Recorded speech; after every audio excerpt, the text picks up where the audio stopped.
for the wedding too, my daughter's wedding, and Did you have a tree fall? yeah, So did Tom. On that Tuesday morning.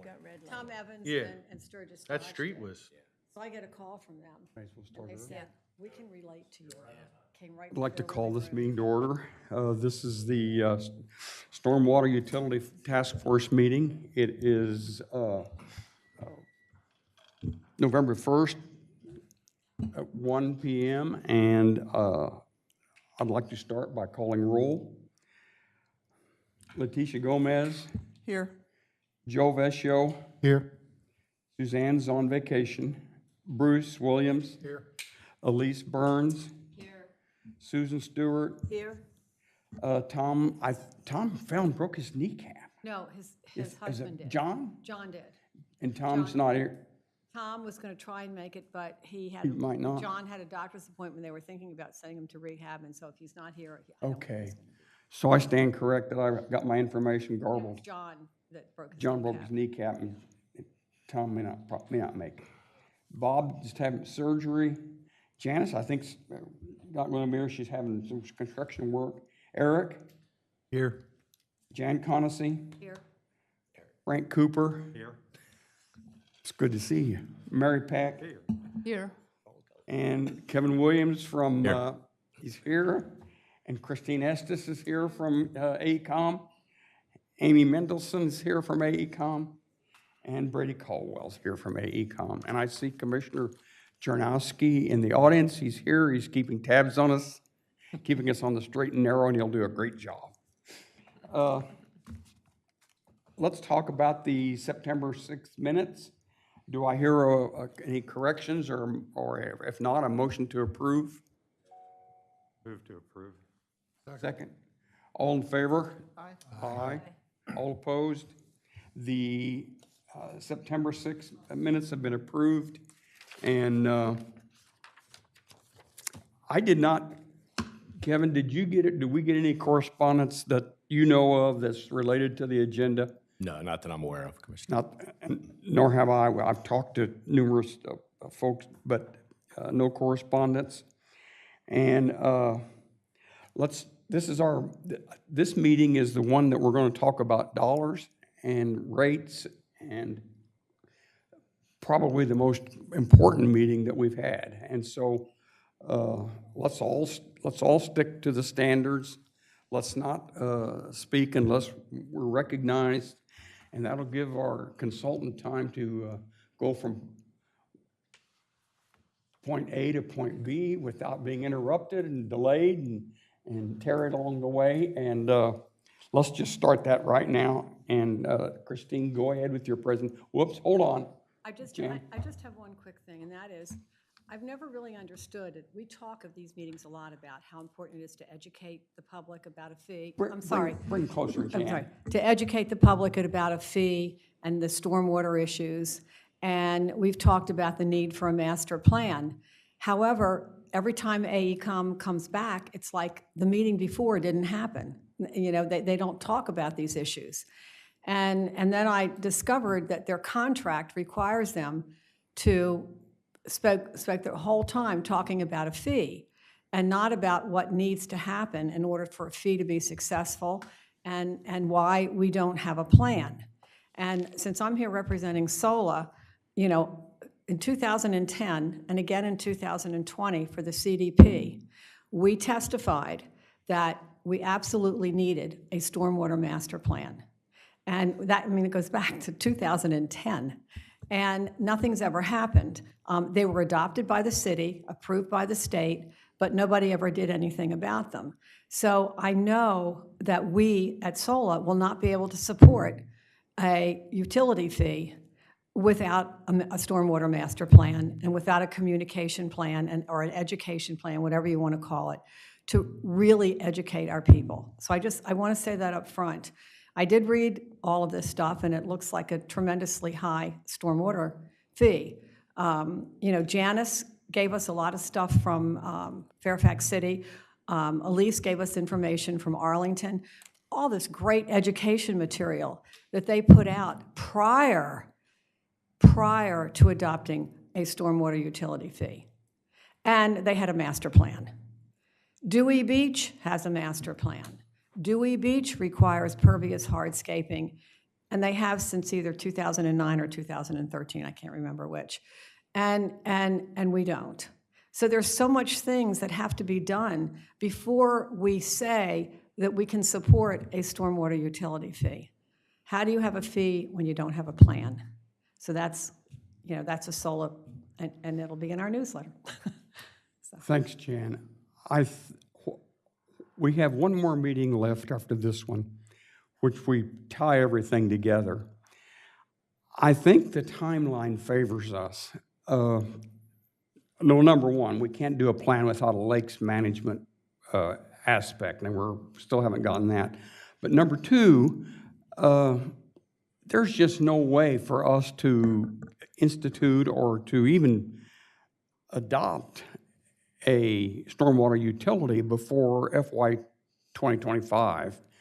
And if we have a legal challenge, and we'll talk about that a little bit, I noticed in that Black and Vetch report that something like 20% have legal challenges. And we may not be able to get this going until FY 26. We will have plenty of time to get a comprehensive stormwater asset management plan before then, if we do it, if we'll just do it. And I think we will. I think we can. And I think everything will fall into place. But it's going to be a while, and we'll hear some more timeline from Christine today. But before anything goes forward, we're going to all have a chance to read the report that's going to be made to the commissioners, and we'll have a chance to comment on it and have our input. And I suspect that everything will fall into place, and we will have a comprehensive stormwater asset management plan before July of FY 25, I hope. But I think your thoughts are shared by almost everybody on this committee. And I know they're shared by SOLA 3 because I hear from Sally a lot. And those are all good thoughts. So don't think that you're being shuffled or put aside. And I think part of our meeting, I want part of our meeting, our last meeting, to be where we have a chance to put together our recommendations. Thank you, Jay. And we'll talk some more about one of the couple things you talked about. The fee's high, and we need to talk about that. But Christine, go. All right. Well, good afternoon, everyone. Thanks for having me back here. Get a little closer to your microphone. Oh, yep. Is that better? Oh, yeah, I'm tall. Oh.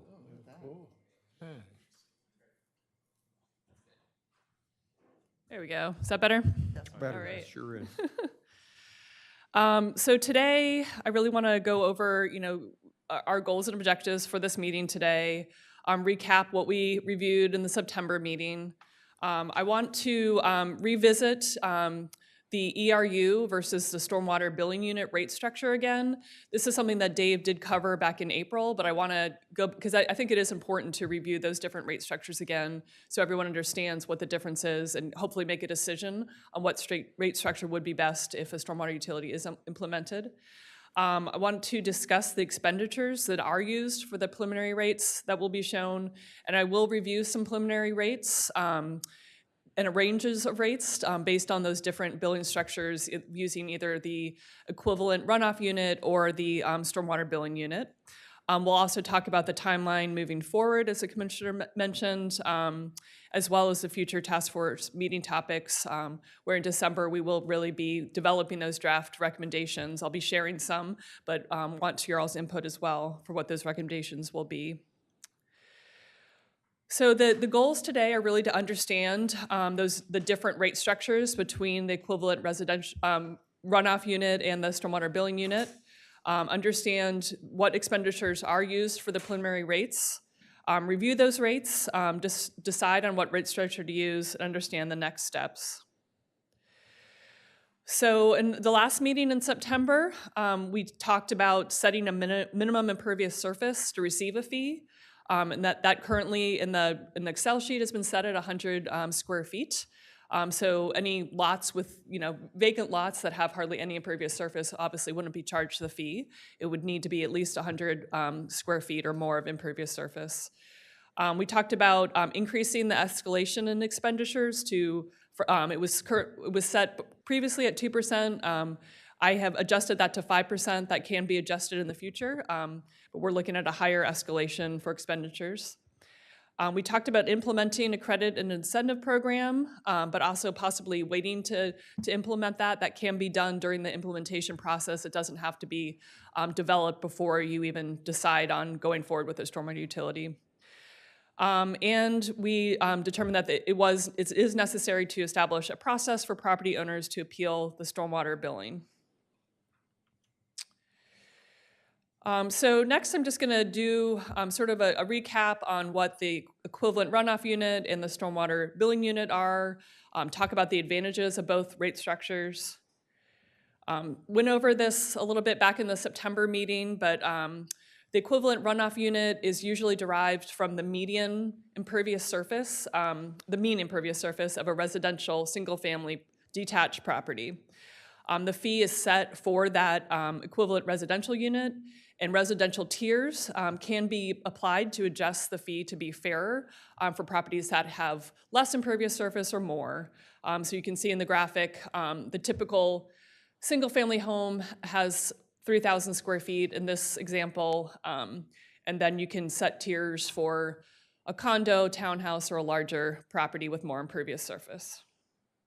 And non-residential properties are charged based on their total impervious surface. They aren't, they don't fall into one fee or a tier of fees. And we discussed last time too that the equivalent runoff unit for City of Rehoboth Beach came out to be about 3,000 square feet, just looking at all the impervious surface for the residential properties in the city. This is a graphic that Dave used back in April, just kind of explaining that one ERU would be for a typical residential home.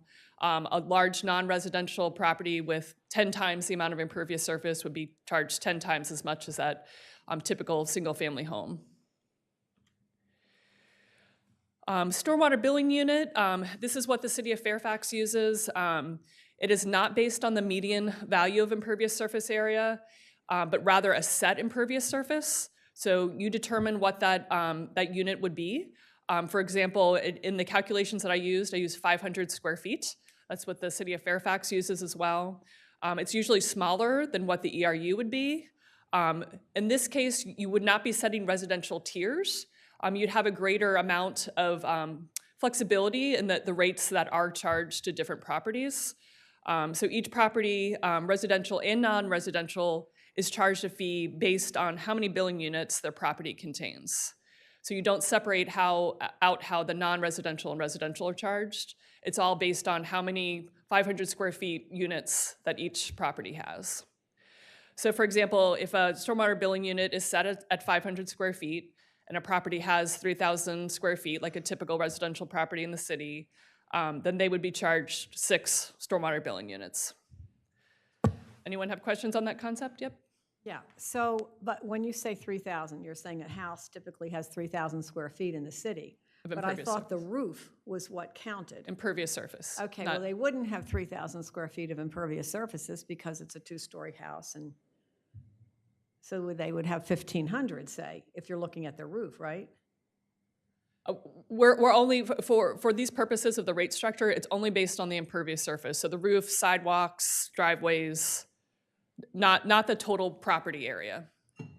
Right, okay. So not the square footage of the home, Right, but the square footage in the plan view. okay, because I mean, I'm looking at my house, which is Yeah. 2 stories but has nothing else pervious on it. Right, so if you've got 50% lot coverage, you'd have 1,500 square feet. Well, lot right? coverage, Or I mean, 5,000 pervious minus surfaces, whatever. in Rehoboth, pervious surfaces still count as lot coverage. So we have a pervious driveway, as does Elise, and they both count as lot coverage. Okay, So that's not Well, it'd be pervious lot. I'm just using it as an Okay. example. If you All had a 50% lot coverage on a 5,000 square foot lot, you'd have about 2,500 square feet of pervious area and 2,500 of impervious. And it'll change a little bit if your driveway obviously is bigger or your sidewalk is bigger. But that's kind of the planning factor. Okay. I think we have lot coverage. I think building and licensing has lot coverage on most of the newer homes in the city, but probably not all. And then, of course, you have the University of Delaware flyover, the impervious surface survey. But I suspect that we have to have a mechanism for appeal. And that's the first place I would think. Well, I've just, was shaken up this weekend by the number of homeowners who, after they get their permit and after they get their certificate of occupancy, are going back and adding structures to their house. I was absolutely appalled, and it's all over town. So, you'd almost have to go back and redo. But okay, I understand now so you're just kind of looking at an average of lot coverage. Okay. If we go by, depends on the minimum number of square feet that we're gonna use for a tally. Did you get a chance to ask Bert if it makes a difference? He said we could do it either way. Okay. So it does not really. If we do 500, it'll be closer together, but if we do tiers, it'll be in blocks of 3,000 square feet. Okay. Which would make a difference. I just want to make sure I understand the concept, because in the pros and cons, the stormwater billing unit has as a pro that it uses GIS data because it's becoming more accurate, the data. But aren't these both based on impervious surface? So that wouldn't be necessarily a pro or con or both. That's neutral to both ways. They're all based on impervious surface, yes. Okay. Very Okay. true. Because it's so accurate, you can use a smaller unit because we have very accurate impervious surface data. That's why in the past, most communities were using the ERU method, but more are actually turning towards the stormwater billing unit method because the impervious surface area is good enough to go to those smaller units. And then, can I ask one follow-on? It strikes me that the only difference between these two, ERU and SWBU, is simply that the increments are different. And when you use one that's a subset of the mean, as in the SWBU, then it's just a multiplier effect, and that's why you don't need tiers. But am I missing something, that there's another substantive difference between these two ways to do it? It's a little different how the non-residential properties are treated. So the non-residential, and I can pull up the Excel sheet if you want, but you're basically charging them exactly the amount of impervious surface they have. So they would be, every non-residential property gets their own fee. For, in the stormwater billing unit rate methodology, it's still based on that unit. So if they have 10,000 feet of impervious surface, it's divided by that 500. So it's not exactly, based on the impervious surface, the total impervious. Does that make sense? And in ERU, it is exactly based? It is, yeah. And how does that work then? It's actually a fraction. It ends up being a fraction of the So ERU. it's just a matter of, are you dividing or multiplying, I think, and whether it's a fraction or a whole unit. Basically, yeah. So you can get a little bit more precise with the non-residential with the ERU method. Got it. Do we go in blocks of ERUs on the tiers if we decide tiers? No, not for the ERU method. I'm talking residential. I'm not Oh, talking. yes, for residential, for ERU, you can, and I will show how those rates change if we are using a tiered method. Okay. Mary's had her hand up. Why would you do tiers if by just defining a unit as, say, 500 square feet, you don't need tiers because it's such a small unit that it takes care of itself? If you have 4,000, then you're 8 units. You know what I mean? If you have 1,500, then you're 3 units. And we don't need to then do the tiers, which I presume result in wider disparity of impervious surfaces between the bands, depending on how many you have. Right. It's a little bit like water, you know, when you go over the 1,001 gallons. Oh, I know. Mary has had her I hand know, up. and Oh, okay, I didn't know if you could see her. Mary's down gonna there. have, she's gonna have It's a the whole final different word. task force. Don't go with the water bill. I'm going to get really basic. So for the equivalent runoff unit, you're just have some assumptions based on your study of what the impervious surface is for a single-family unit. And that's how you develop that. Now, with the other one, the stormwater unit, does that involve getting individual measurements, or is that the same as the other? We still need the individual impervious surface measurements for each property to determine what fee they'll get. You Under need the both. GIS For file. under both. Yeah, yeah. but if we, okay, so I understand that you're already assuming that for a single-family property on a 50 by 100 lot, it's going to be one ERU. Like, that's the assumption, and you're not going to go out and measure everybody's property. Am I right? It's measured from that impervious surface data layer that we had, the GIS data. Right, but you're not going to go out to my house. No, Yeah, houses will not okay. be surveyed. All right, and so, and then the other one with where you're going to set it at 500 square feet, are you going to go out and take measurements, or is that the same? You're still going to? It's same, just Oh, using okay. that GIS data that's right. available. Yep.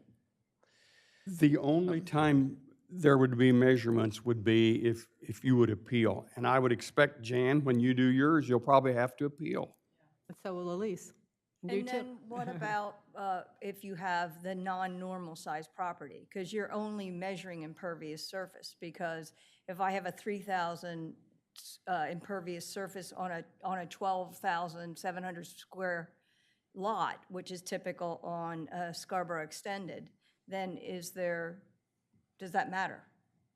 The lot size wouldn't matter. It's all based on the impervious Because surface. if we're trying to aimed at getting more pervious surface, then the person that has the bigger lot with the mean size house kind of is out of luck. It's a gold star. You have another? Bruce has a question here. Yeah, go ahead, Bruce. You were talking about the accuracy of the data. How old is the data? I think we pulled that up in September, didn't we? 2017. 2017, I believe. So, So a lot of things need to be updated because of all the changes since 2017. So there's going to be a new set of data? I'm not sure if the city's collecting more aerial imagery anytime soon, or Or is it based are there on plans, or? permits and things like that? We may go with the 2017 and then have the opportunity to come in and say, hey, I'm smaller now, or if we go around and say, okay, the building permits, we'd have to work through how we would then ground truth, today Thinking of versus all of the building that's taken 2017. place since 2017 and likely much larger coverage. And therefore, if somebody gets a bill for a small amount of coverage, they're not going to come in and appeal. Yeah. But we also have we have records now, right? Yeah. I presume of who's building what and what their lot coverage is and those kind of things, so. And pools are impervious surfaces, right? A pool is? Ooh, Because I that's a good understand question. 40% of new houses have If it pools. was pervious, it would leak. Yeah, so when I you guess- get your certificate of occupancy, you get a natural area measurement, and that goes on record. It's on your survey. So they'll have that. Now, if you come along and tear up your driveway and put in an impervious driveway, then they gotta come back and measure. They have to. Or put in a pervious driveway. I'm sorry, I got it backwards. Put in a pervious driveway. Okay. Are we, have I missed anyone? Elise? I got one. I've had the question about pools is a difficult question, but how are we going to solve that one? Big Yeah, deal. what do pools normally count as? Pools count against your natural area, so it's not considered natural area. The city doesn't consider it natural area. And I think we have records of probably all, maybe not, but either of them. Those can be discovered on a flyover, right? When we do the GIS surveys, they know if it's a pool or not. They know if it's a rooftop or if it's a driveway. I'm sure I think I'm right. Maybe not. I'm not sure if it's attributed with the pool information or not. Usually the pools are included in the impervious surface data. But I have not taken a look at the city's impervious surface to see if they actually attribute it as pools or driveways. Usually it is attributed with that information, but I'll have to pull up the city's data and take a look at that. That's something that's a tweak. So we can deal with that, I'm sure, if we go forward. Go ahead, Christine. So similar to the previous graphic that I showed for the ERU, for a typical single-family residential property in the city, if we used a 500 square foot stormwater billing unit, it would be 6 billing units that would be charged. And for a 30,000 square foot impervious surface commercial property, they would be charged 60 billing units. So that leads to my question. So we're looking at both these are going to divide up to be a certain number, whether it's one ERU equals 3,000, or you divide it by 50, right, if it's 3,000. So I guess we'll get to the structure of the money, but is there going to be one advantage over the other? I mean, So that's what we're going to get to. This slide here kind of shows what the benefits. There's not really drawbacks, so I just wanted to show most of the pros for both methods. For the equivalent runoff unit method, it is the most widely used method. A lot of communities have adopted this approach. It has, held up against a lot of legal challenges. There is a history of it being approved and having successful court defense. And a lot of people can understand what that is. It's a typical single-family residential property, and that's what the fee is based on. So for outreach purposes, it can be very useful as a rate method. For the stormwater billing units, it does allow to set that billing unit at a smaller increment. And so you have a larger range of fees. So properties, with much smaller impervious surface wouldn't be charged the same as someone that just came under in that tier for that lower level. They'll get a smaller rate than someone with maybe, someone with 1,000 square feet is going to be charged less than someone with 1,800 square feet. And in a tiered situation, those two properties might be charged the same thing. So there's no need to set the residential tiers to have a range of fees. It can be applied for both residential and commercial properties. As I mentioned, they're kind of treated the same way. That billing unit is divided by the total impervious surface area, so it's a little bit easier in that respect. And it also, it is being used more often by more communities now that the impervious surface information is considered more accurate. So both are considered very fair rate structures because they do apply directly to the impervious surface. So you are charging the fees based on the people that are contributing to the stormwater. And they both will provide a stable revenue stream for the stormwater management program. They're transparent in a separate fund. They're flexible, and you can ensure that they're adequate to meet the needs of the city. So any questions about the differences there? Yep. Just real quickly, are there any cities or communities that were using ERUs that have now switched to SWBUs because they were having problems with ERUs? I'm not aware of that. Okay.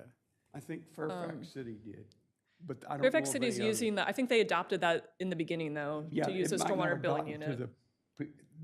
Yeah, that's probably true. They started out with ERUs, and then When they were by the talking time they adopted their ordinance, they'd switched to.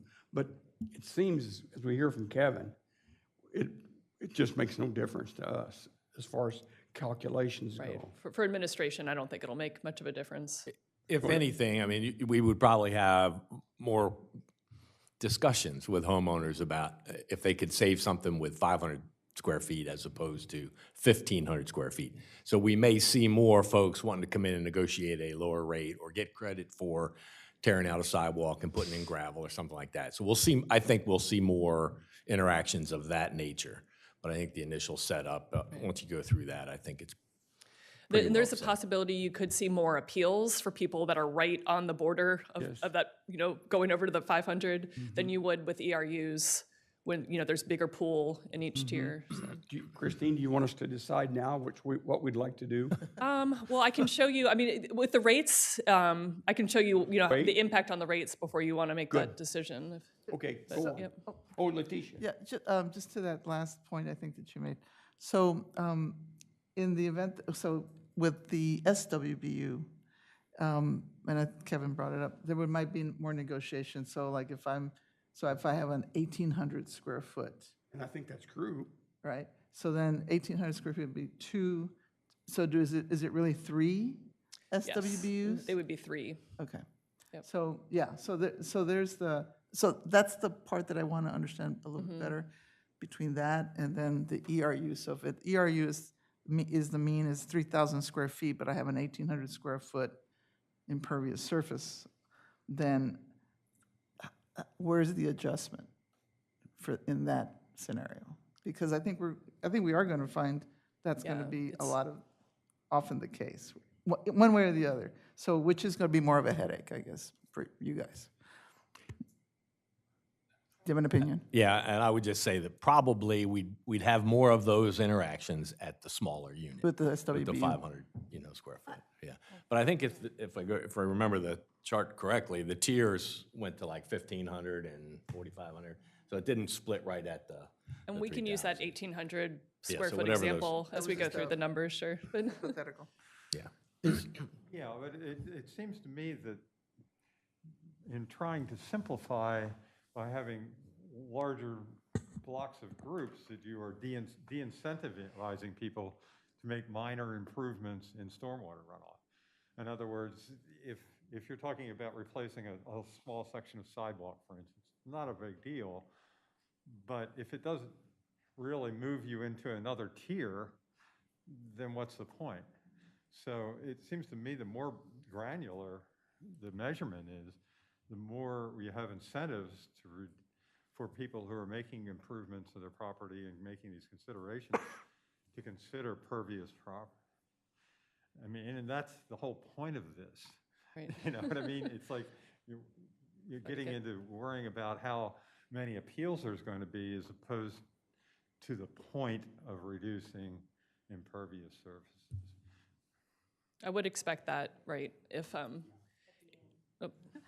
So I guess this is responding to Frank's point. I didn't understand that the credits would work that way, that it would be bumping you from one tier to another. I thought it would be, you could get 10% off your bill if you did this or something like that. So even if we did the ERU, people could still get credits for small things they were doing, depending on how we set up the credits. Am I right? That's right. So, but if someone did remove impervious surface on their property as an incentive to reduce their fee, then that would actually change their fee. But if they put a rain garden in or something that you were going to give credit for, then that would reduce their fee by a certain percentage. So both ways to reduce the fee, but actually removing that impervious surface would put them, if they removed enough, they could go get a lower fee. And that's But that would true, Mary. likely be handled through an appeal rather than through the credit incentive program. When you go and look at other towns, their systems of credits and incentives, you're correct. Usually it's a percentage. About the only time where you get credit for surface is when you tear up a sidewalk or a driveway or something like that. Yes, usually it's percentages. Susan? I guess I see it differently than Kevin. I think the wider the band, the more likelihood of appeal. The smaller you define the minimum unit, as you do with SWBU, then the closer a person's going to be to, you would be 3, at 1,800, you would be 3 plus, you'd be between 3 and 4. So if the city chooses to bill you 4, then you would argue 3. But if we're setting it at, I don't know I saw tiers before somewhere. If we were setting the tiers that are like thousands each, then you've got people who are 25 square feet over that are getting caught up in a big band. So that the smaller you make the increment, one, the easier it is to administer it because we don't have to argue over tiers. And it's more likely that the variance for anybody is going to be less because the tiers are smaller, or I'm using the wrong word, the increments are smaller. Bruce says. Go, Bruce. So what's to prevent from setting a smaller ERU to get it closer to the SWBU concept? Even Because- smaller? So, it's like 3,000 is the average, but who says that has to be the ERU? Right. For the stormwater billing unit, you mean? We could make it No, lower for than the 500, ERU. but For the the- ERU.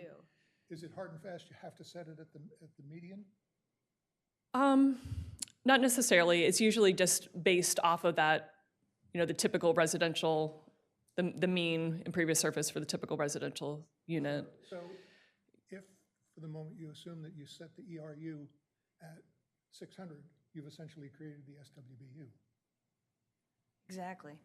Yeah. The only difference, Uh, I think. No, that is the only difference. Except for the commercial. And Which, I'm not sure I understand the difference in the commercial treatment in the ERU and the SWBU. Do you? It's mainly just that fraction. So a commercial property in the ERU rate method could be charged 50.35 of an ERU, but The whole in a number. stormwater billing unit, it would just be charged 50 or 51. It's not charged that fraction. Okay, So got it. it's not going to change the rates that much. who's first? Go. Are they both going to be equal in like how we're going to manage them going forward? Is one going to be better, more work for the town, or do we see that or not? So, Kevin Well, we asked have and he said- two different opinions about it, which is going to be easier to maintain. yeah, so. I mean, 'cause that's going to drive cost of the program. I think, but in the big picture, it's It insignificant. doesn't, yeah, okay. Yeah, right. They're paying me whether I'm working on this or something else, right? So 50 cents an hour, doesn't matter. 50 cents an hour. I just had a quick question. What about the communities where we provide water and sewer? They're not part of the city of Rehoboth, but we bill them for water and sewer. How, because how does that? We Yeah, sell, we sell We sell it just so water we could in raise the bulk to fees then. Dewey, to the county. Right, And we bill our out-of-town customers per 1,000 gallons. And we get paid for sewer per gallon. So that's, But I go ahead, don't- Kevin. Yeah, I don't think stormwater impacts outside of city limits would impact us at all. Okay, so we're- Because we're not transmitting oh, we're that not or treating transmitting. it Okay, I or wasn't sure collecting what or was anything else. happening with their No, drains, where it the all water stays went. there. No, Okay. well, I thought you were County just does wanting most a of that. comparison. No, I just wondered, what happens to their stormwater, because we take their water and sewer, but I didn't know if we took their stormwater And we too. do not, yeah. Okay. You do bring up a situation, but we'll talk about that down the road. Maybe Don't not. situation.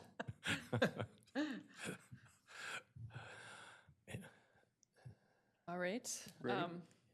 Get into expenditures. You ready? And hold off on this until we get further down the road. Yeah, let's do take a look at how those rate structures impact the fees, and then we can revisit Let's do it. that decision. I just want to tell everybody that the spreadsheet that's in here is taken from the original spreadsheets that we did way back in the beginning. So they're just condensed and made a little bit more, for me, it was easier to understand. Go. So these numbers were collected, I think Dave confirmed, this past spring. So they are fairly recent. Before the utility is implemented, it's a good idea to revisit the costs again to make sure before you're setting those fees that you do have an accurate estimate of what the expenses will be. So these are the expenses for 2023 to 2027. Including the annual operations and maintenance expenses here. I hid some of the details on the personnel costs and vehicles and equipment subtotals, but there's a lot of details behind some of those numbers, but they are in the Excel sheet. So the totals here, as you can see, do increase year over year based on general operation maintenance costs for the stormwater program. And Jan, you'll see that we have budgeted $100,000 for a stormwater management plan. And we've budgeted 50 for the lakes management plan. So we've got the money going. We just got to spend it now. Excuse me, go Christine. Okay. And then for capital expenses, these are the larger projects that are planned, and these obviously have a little bit more room for changing over the years. This is the best planning that we have at the moment. As you can see, the feasibility study was included in this as well. Quite some very large projects planned in the coming years here. So when setting this rate, for the first fees that I'll show, they include all of the operation maintenance costs as well as the capital expenditures through the next 5 years, what those fees would need to be to cover those expenses. Not all communities cover all of the capital expenses with their stormwater utility fee, but most of them do cover at least the operation and maintenance costs. If you look at the report that Kevin mailed out, the 42, only a small percentage, 42% of the folks cover their O&M. Yep, I think I have that graphic in one of the later slides too, yep, from the Black and Beach study, yep. So these were the variables that were set for these preliminary rates that I'm gonna show. These are things that can still change, but this is what I used to just set the basis for the fees. I did set the minimum impervious surface for both residential and non-residential properties to be at least 100 square feet. The annual escalation was set at a 5% increase each year. The rights of way were not included. The taxes exempt parcels are included. And the expenditures are including all costs, so including the O&M costs as well as capital expenditures in these fees that I'm about to show. I also assumed a credit reduction of about $10,000 a year based on those that apply for credits. This is a critical page. This is a critical page. So if looking at not setting any tiers, using that equivalent runoff unit method, where the ERU is set at 3,000 square feet, where non-residential properties all get charged the same fee. These would be the fees for every single residential property over the next 5 years. This is assuming that if no tiers are implemented, every residential property is charged the same fee. How many residential properties, or what's your divisor that you're using to get to 397? It's like 2192. Does that sound like? That sounds about right. I can pull up the Excel sheet, but. I just couldn't figure out where you derive the because you must take the expense figure and divide it by 397, and that's why I get 21. Well, it's also accounting for the non-residential too, which in the ERU, it's looking at the full total impervious surface area for those, the non-residential. It'd be nice to see the formula. Okay, yep. I just want to get clarification. When you say here, non-residential / multifamily. So multifamily is residential, but it's referred to as non-residential? Is residential only single family?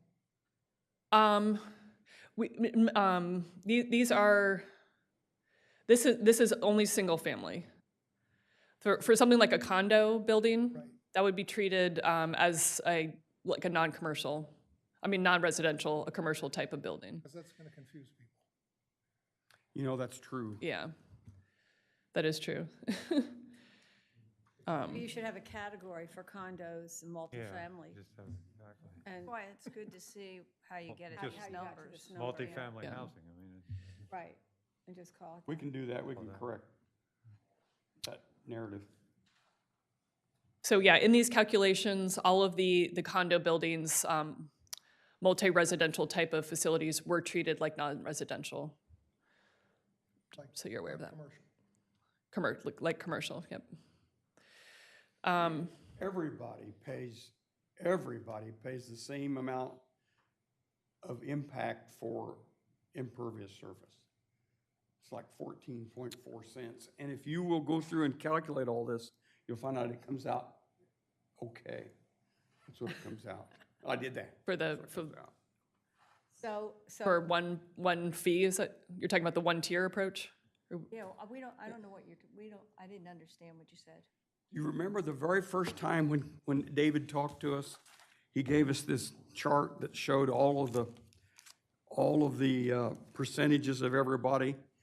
He had an impervious surface area basis, and he went through and he calculated single family, 5.7 million feet. Does that ring a bell? Should. And then non-residential, he counted as 3.1 million square feet. Churches were 133,000 square feet. And the roads were 5.7 million square feet. And the total expenditures, and he calculated the generalized stormwater fee was 4 cents, and then 10 cents, so the 4 and 10 were 14 cents a square foot. Is that from the April presentation? So from the April presentation that Dave presented on? Or is this? Yeah. Okay. Ann's not here, but I could put that on the chart, and that's what I've been using all the time. So that's $420 for a 3,000 square foot. And on this chart, we're looking at 397. 397. Okay. And so it would be the same if I own the Boardwalk Plaza. I'm Yep. paying the same rate as if I do on my house. Is that? Yes, I and just this wanna is make where sure. it gets really scary. We'll talk about that in a minute. Yeah, okay. It gets really scary. Well, the reason I say that is, when you look at the size of the partner. Okay, all right. Back to my point for a second. So it would be clearer if we said, single-family residential and other And properties. I agree. Probably We can so. make that update to make it clear when we're talking about, when these slides say residential, it should be single-family residential. You're right, yep. Other. I made a note to do that, but Christine will, I'm sure. It creeps in everywhere. Yep, you're right. So 3 tiers for single-family residential properties. You have a question?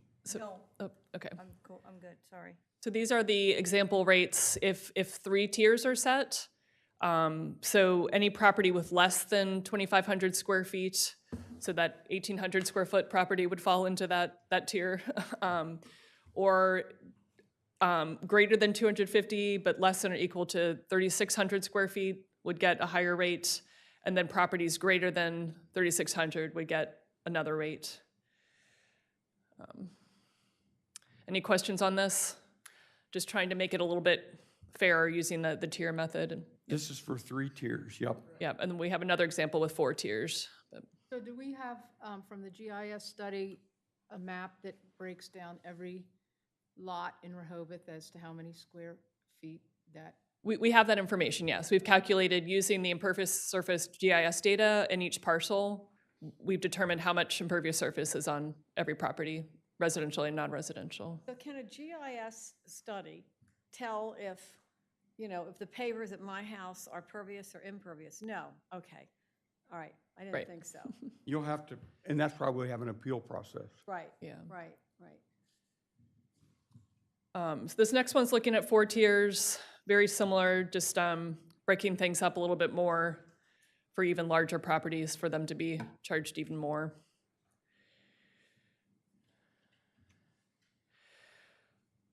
And then looking at non-residential properties, once again, this is looking at covering all expenses, including all the capital projects as well.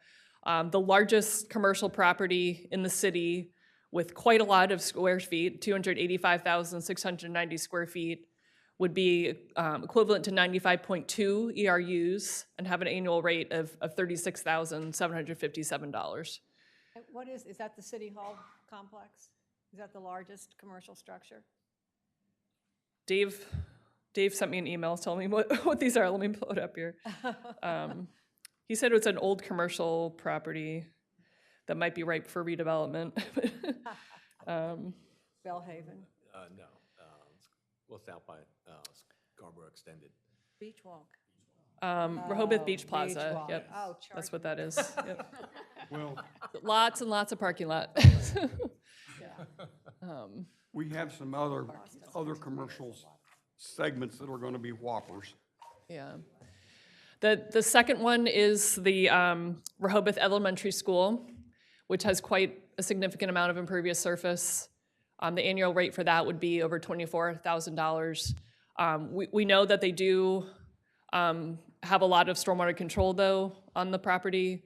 So that's something I think the city needs to consider, too, if you think they're going to appeal or apply for a significant amount of credits, that would reduce the revenue stream quite a bit as well. The next one is for it's actually a condo building on Country Club Drive that has 84,155 square feet. That annual rate would be $10,875. And at the moment, the discussion has been to charge those condo buildings the one fee and let the condo association distribute how those fees are spread amongst the residents. A smaller condo building with 4,303 square feet, the annual rate would be $542. So these are just looking, at just a few examples within the city. Obviously, there's a lot of non-residential properties or multifamily properties that have a wide range of rates that they would see from the stormwater utility fee. This is akin to Bruce's question. Is there anything stopping us from saying in the SWBU that we're going to charge fractional SWBUs as well? So somebody that has 1,800 would be charged 3.3/5 of, and commercial properties would be treated the same way. Is there, these formulas, they seem to be a distinction without a difference, except this idea of where do you set the unit at? Well, in the ERU rate structure, that's when you would look at possibly charging a fraction of the ERU. If you were going to charge each condo unit owner a fee, they would like in the city of Alexandria, they use the ERU rate structure. For condos, they don't charge it to the condo building, they charge to each condo resident or a property owner, and they use a fraction of the ERU.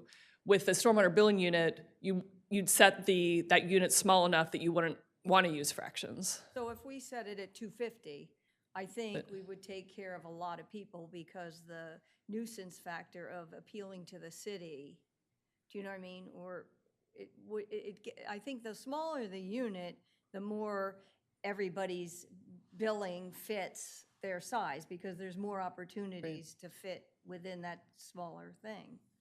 But my point is that given that the commercial property is treated differently in stormwater billing unit, not regarded to condos, just in general, why wouldn't it be possible to, if you want to keep that convention of charging commercial buildings by the exact, why wouldn't it be, a non-round number of the stormwater billing unit?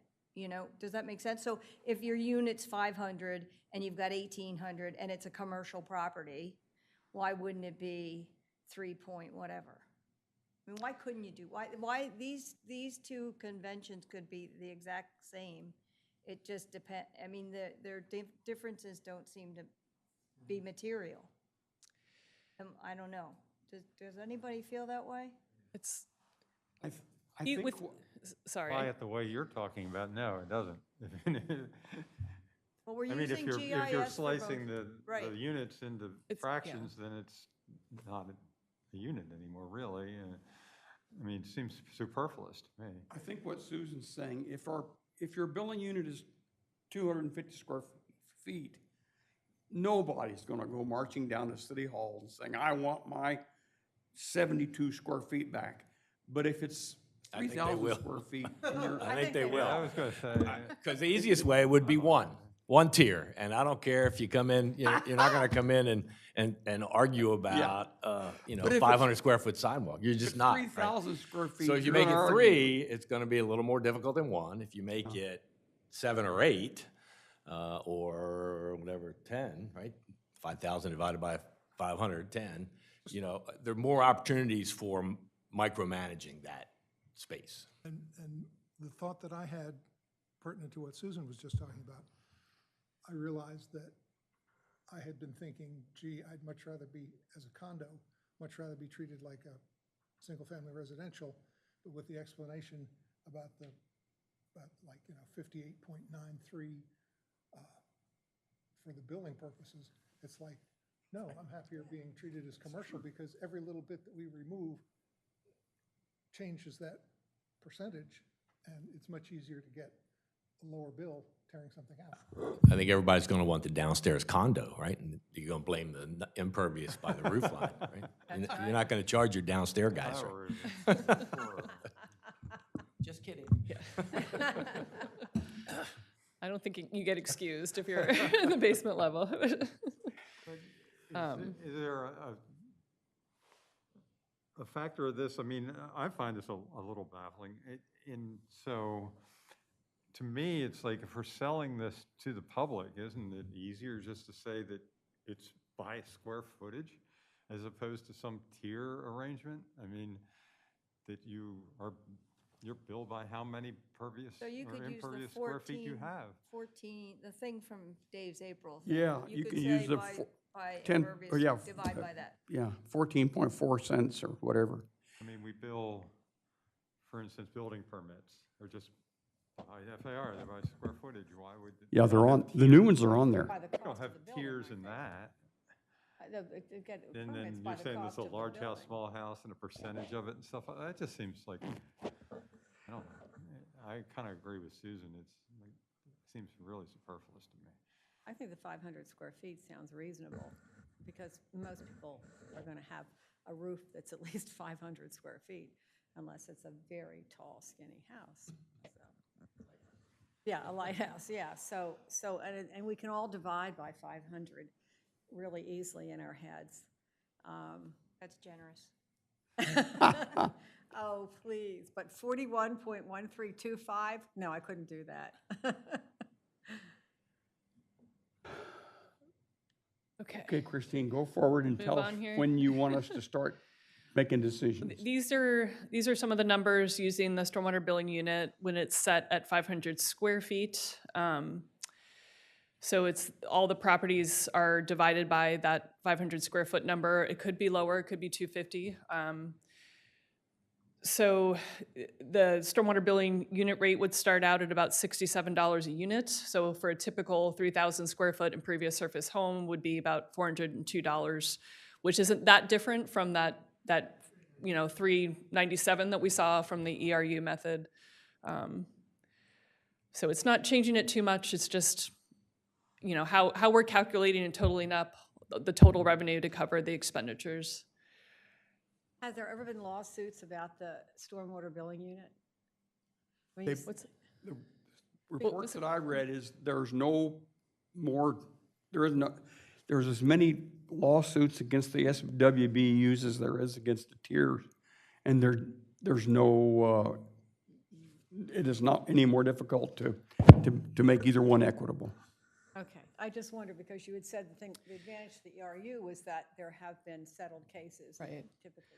And that's mainly because more communities have used the ERU method, so there's been more lawsuits about that, so there's more successful cases holding it up. Okay. So, So if you're planning to pick one or the other based on the lawsuits and the judgments on the lawsuits, is there things that you should avoid that the courts have said, maybe this isn't a good idea on some things, that it would be important to know yeah. that?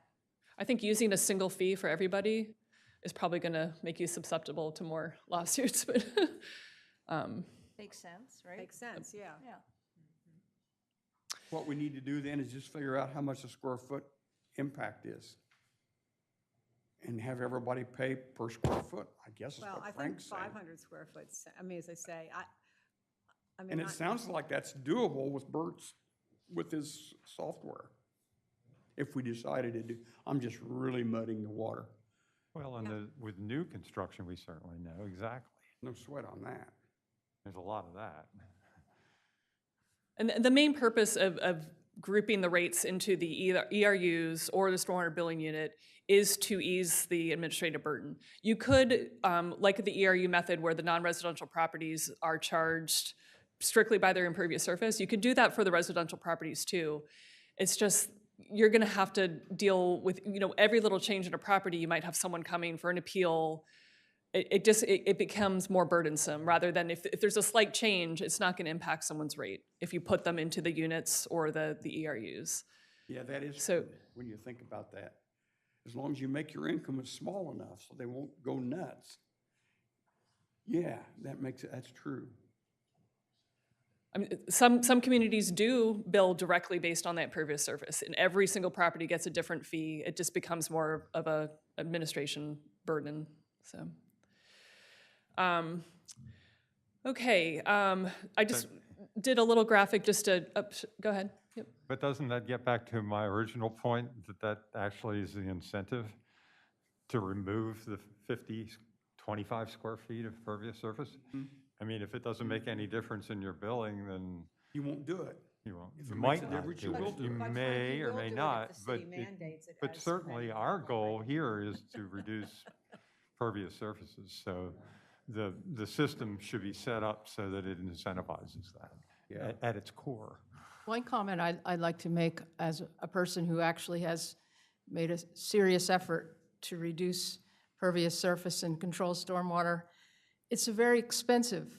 And the amount of credits, whatever, arguing, is not material at all. Like, I would not be motivated to do $10,000 worth of work on my property by getting $20, $30 less per year on my stormwater bill. So, yes, I think we should incentivize these things absolutely as much as possible, but tweaking these tiers and whatnot isn't going to do it.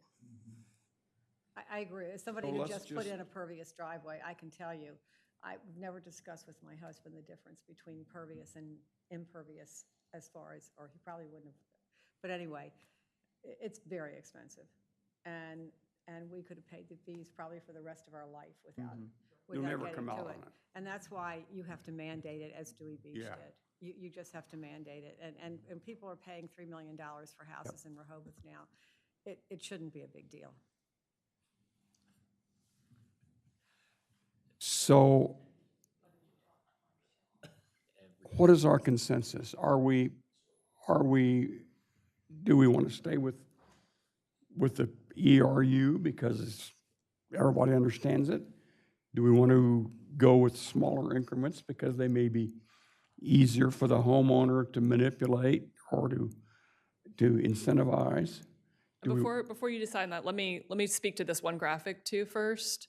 'Cause Okay, this is based on the 500 yes. units. So this is the number of residential properties and how many billing units they would receive. Yeah. So there are not many properties lower than 500 square feet, just to note that here. If you went down to a 250, it would provide for a larger range, but I think 500 is still a fairly good number for the city. Most of the single-family residential properties would fall between the 5 and 9 billing units if 500 is used.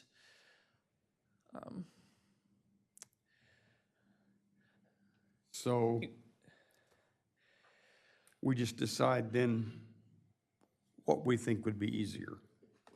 There's just not as many pros and cons. And as Mary just said, it's probably Right, a and the wash. non-residential, I just wanted to show, it doesn't change that much from the ERU method. If you use the stormwater billing unit method, they're gonna get charged pretty similar rates, Okay. so. Is there a reason that 80% of communities use the ERU versus 20% for the SWBU? Is it just that the SWBU is a newer concept? It's newer, Okay. yeah. That's my understanding. And that's The ERU method has been around for a lot longer, so, but. And there's something to be said for that, I think, especially with the legal stuff. Is there anything to stop us from taking the beneficial attributes of SWBUs, such as defining one ERU as 500? And is there anything, and still calling it an ERU, so we get the benefit of all that case law that supports this?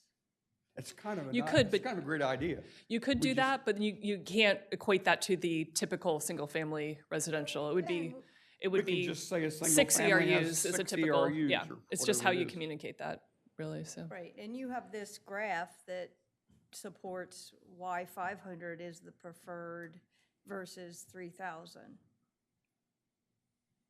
I don't know. We don't call it equivalent residential unit, we call it equivalent runoff. Runoff unit. So that's not relating it to. Yeah. Wait, I like that. I don't think it's going to matter what you call it, right? If your unit is 500, why would we just call it a stormwater billing unit and go with that? I mean, if that's where we want to focus on, that's the size we want to use as our basis, then we just call it whatever we want to call it. I think either one's going to hold up in court, Yeah, it sounds like the unit is arbitrary anyway, so we could pick, somewhat, yeah. right? It's I mean, arbitrary, yeah. somewhat, right? You I can- would you say can it's call not it whatever you arbitrary want. because we did that nice little graph that said, here's how Right, many of these, and that's your average number, and that's what makes it stand up in court, because you did put some thought and logic behind how you came to that rationalization. If you just grabbed 500 out of the air and called it a equivalent runoff unit, I don't know if that would fun, but if we, and I don't know the difference between a equivalent runoff unit and a stormwater billing unit, if anybody really cares.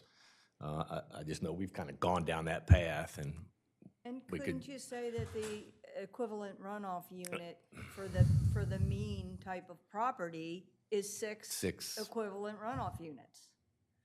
I mean, you know, it would be interesting to know some of the case stuff on, like to have a executive summary of what stood up and what. I know we have a lawyer in here right now. We have 2 or 3 on it. Right. I remember the applications.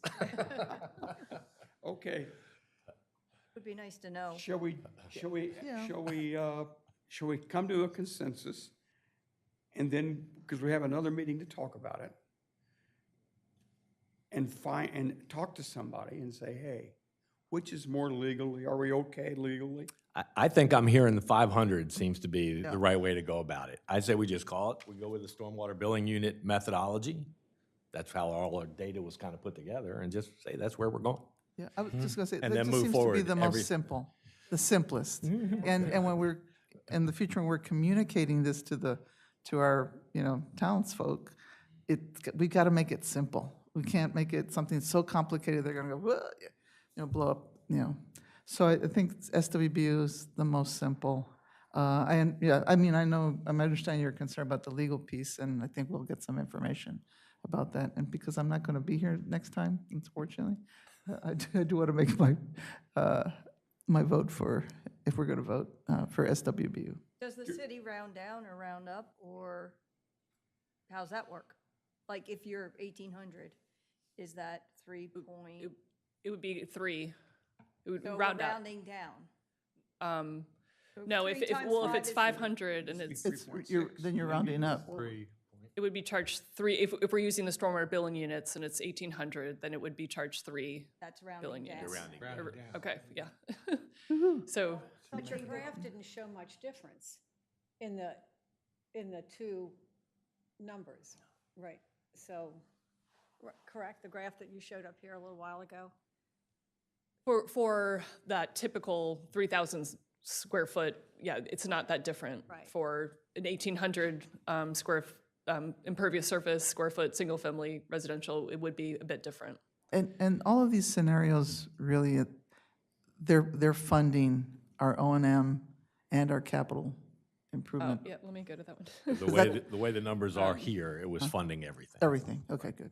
Well, I think we should fund everything. So, yeah, and this graphic here, it's showing, well, some of the typical rates, so you guys can have an idea of what the maximum annual fee is for single residential families, as well as the median. And then it's showing you 23% of all stormwater utility fund both the O&M and the capital costs, and 42% do not fund all of the capital costs. And yeah, 31% fund the O&M and very little amount of the capital needs. Well, We just need to know that $402 is more than anybody else in the world. That at least responded to the Black and Beach survey. There might be others out there, but they Yeah. didn't respond to the survey. There were 72 people, 72 cities responded to that survey. There was a lot, yeah. It might be helpful to know how those formulas that went into those numbers, there's some assumptions that were made in arriving at 397 or 402, and that would be helpful to know. I mean, why does the formula spit out such a large number for us? Is it because the city property's so big and not getting, it would, Well, and those large numbers are because we're including all of the planned capital projects as well. so do we just have a lot more than the typical Well, expenditures? if you look at typical, they say they only fund 23% or 42%, and we're trying to fund 100%. Right. And those communities that fund their capital programs might not have as large projects as what you all are planning as well, so. And the one, 23% of the respondents to that survey have O&M plus CapEx, 23%. 42% fund O&M with some CapEx. 31, I think it's just only O&M. That's what those percentages are. but I think the thing that's going to happen is that would be interesting to know what their property taxes are, because our property taxes are relatively low, okay? And I only live in Delaware. I don't live anywhere else, so I can't compare it. I mean, my property taxes in Kent County for, an acre of land with a house on a lake were like $900 a year. So Delaware property taxes, that's why all these people from New York and New Jersey and everybody are moving here, because our property taxes are low. So if somebody is only funding part of it, but their property taxes are $10,000, where ours are $2,000, I'm making these numbers up, obviously, $2,000, that might be the reason why. We don't have all the information. We only have the answers to one question.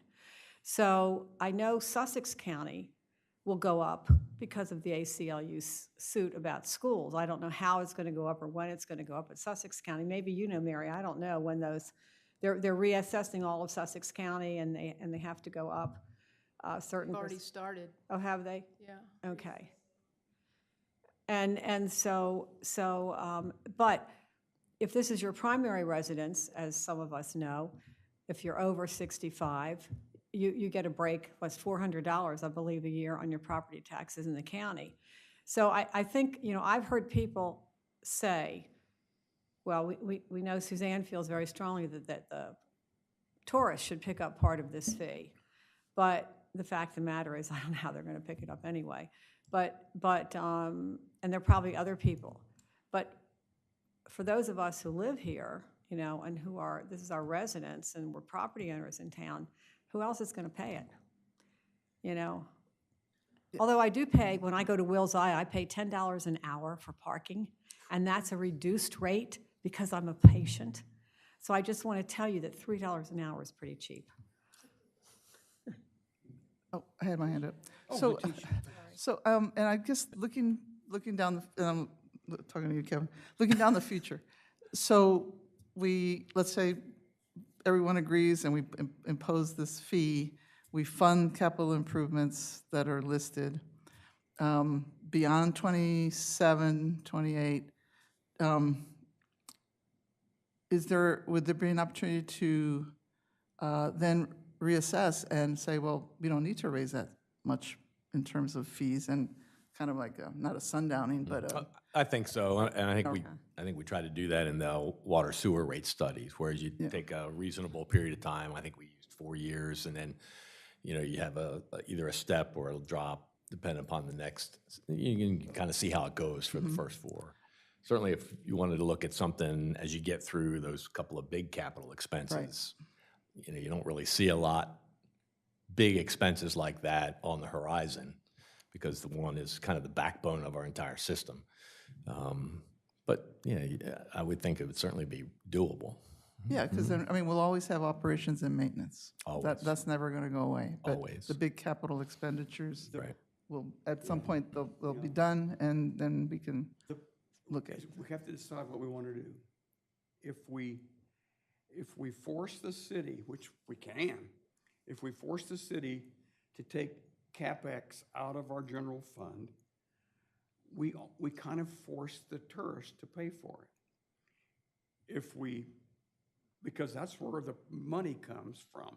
In our general fund, the money comes from tourism. We only pay like $2 million a year for property tax in Rehoboth Beach.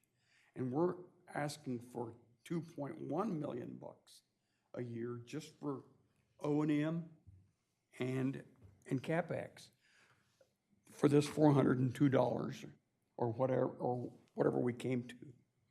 We talked about doing a hybrid approach. We sure did. And the city makes up 39% of the impervious surface. So Said if you that. slash the O&M and CapEx by that amount, then what happens to the rates? Because it's. Oh, I got those all figured out. And that would effectively force it into the general budget, and the commissioners would figure out how to either defer it or charge more for some service. And that, because I'm just trying to figure out, I don't know, do we have more stormwater expenses? But I think that's a big chunk that might help bring us at least be less of an outlier in terms of the actual number. As opposed to that. Yeah. Well, one of the problems of putting it in, and we've talked about this, so putting it in the general budget, you say it's, well, we'll let the tourists pay for it, but it won't be that simple unless you raise various fees on tourists. You're going to have to make some choices and give up something else. And so, and argue about whether this is a priority or that is a priority. And I guess, but as far as the hybrid approach, I don't recall that we ever reached a consensus as a group. No, we just Yeah, talked about okay. it. And the other thing, is that if you start jacking up parking fees for whatever, if you want, then you have, right now, it's just residents and property owners. Then you'll have all the business community. And, we're not responsible to them, but the elected people are. And so there's going to be, whatever we do, there's going to be opposition. But And this is our decision to decide what we want to recommend. If we want to recommend it, and as Mary's saying, let's just say you take out the roads, you take out 40%, which is what our streets and roads account for in Rehoboth Beach. Impervious surface, 40%, streets and roads. And of that, 22% is our state-owned roads. So the state contributes about 8% to our total impervious surface. Well, we can't say, okay, buddies, you got to pay. They can say, okay, we'll stop replenishing your beach. But what if we take 40% out and say, the homeowners shouldn't be paying for the streets, although they should, but the homeowners shouldn't be paying for the streets.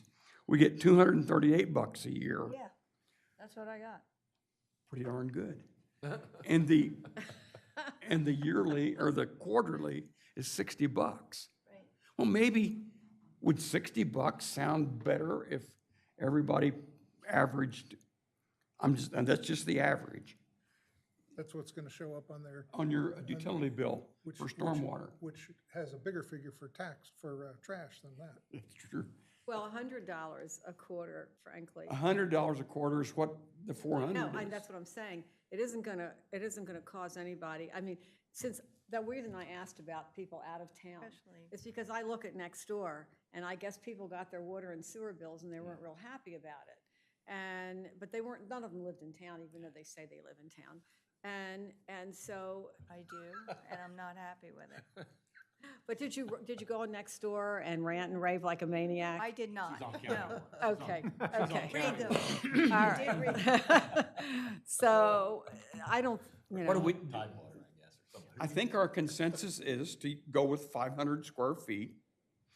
Do we want to go with $100 a quarter, or do we want to go with $60 a quarter? To show the differentiation between all capital, all O&M, just Or O&M. that way, yeah. So, Kind of just to get it in your so head. this, Give the commissioners some choices.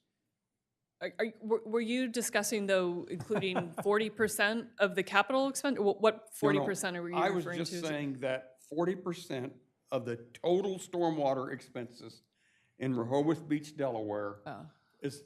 is caused by roads and streets. And I just said, okay, those don't belong to the homeowners. If you make a hybrid, maybe just cut 40%. But you could cut half, you could cut 10%, you could make it any number you want. And that 40% of the needed revenue would come from the general funds? Yep. Okay. And we could say, okay, the city owns, I don't know, you could say anything. Go ahead. These are just the numbers if we're looking at only the operation and maintenance costs and not the capital projects as Okay, well. okay. These would be more in range with what we're seeing throughout the rest of the country with, for a typical family. So, you want to blow it up? bigger? Thank you. Probably not. If I remember the numbers correctly, our first year O&M cost was somewhere in the vicinity of 600,000.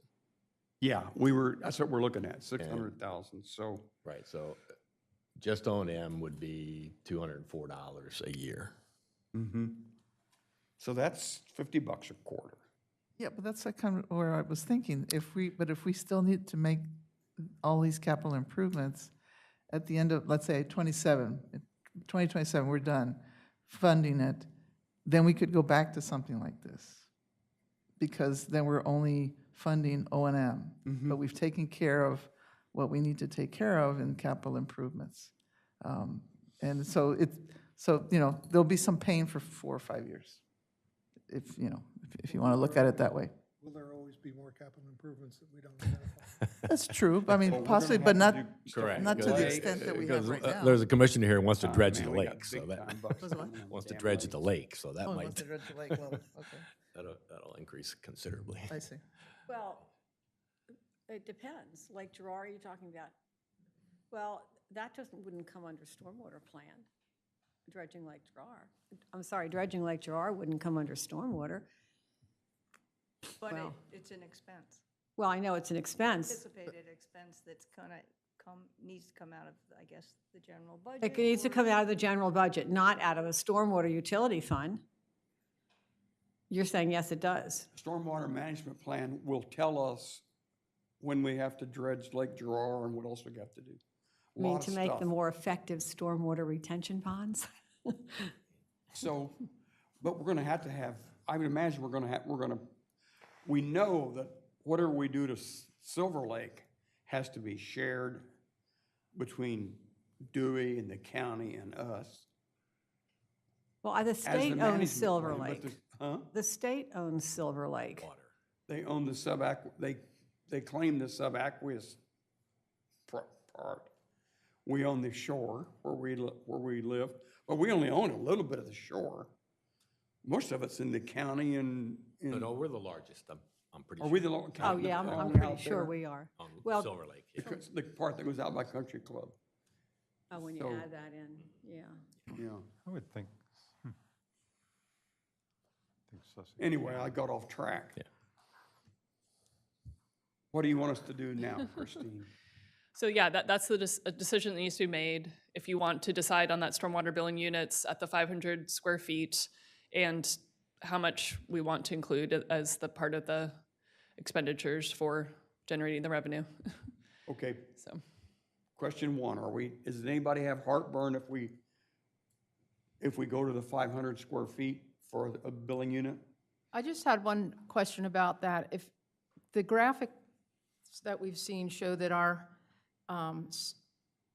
lots are very remarkably uniform, a lot clustered right in the middle. And so in a community like that, doesn't it make more sense to do the equivalent runoff unit and isn't it adding more complication with the 500? That was the thing in my mind. well, there's a larger range of fees that the city has to, bill out with the stormwater billing unit method. So it gets a little bit more complicated, but it's manageable. I think the city can handle the stormwater billing unit method, but.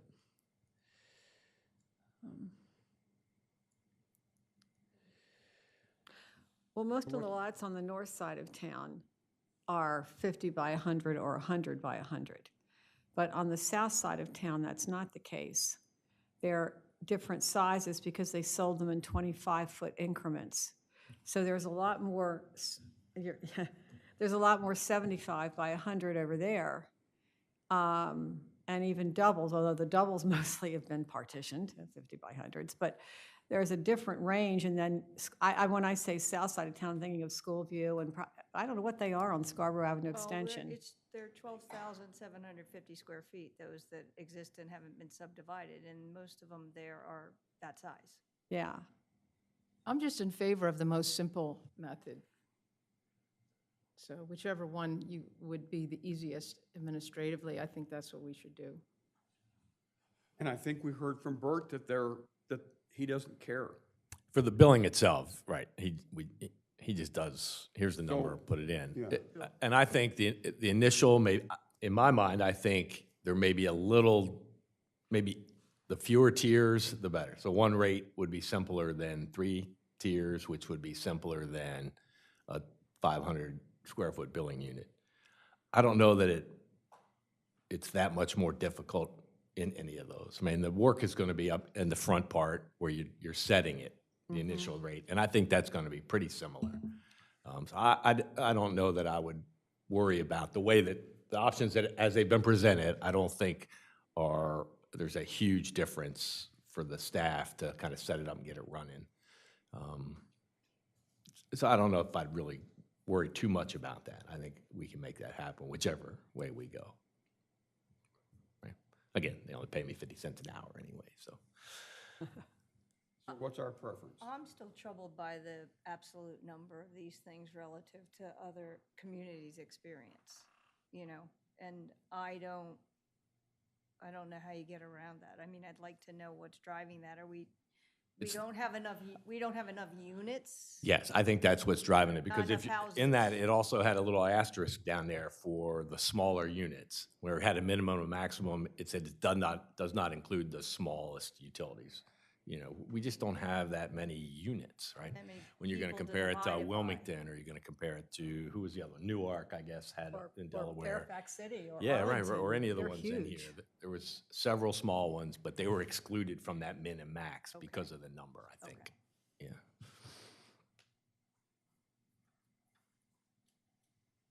Let's go down the row.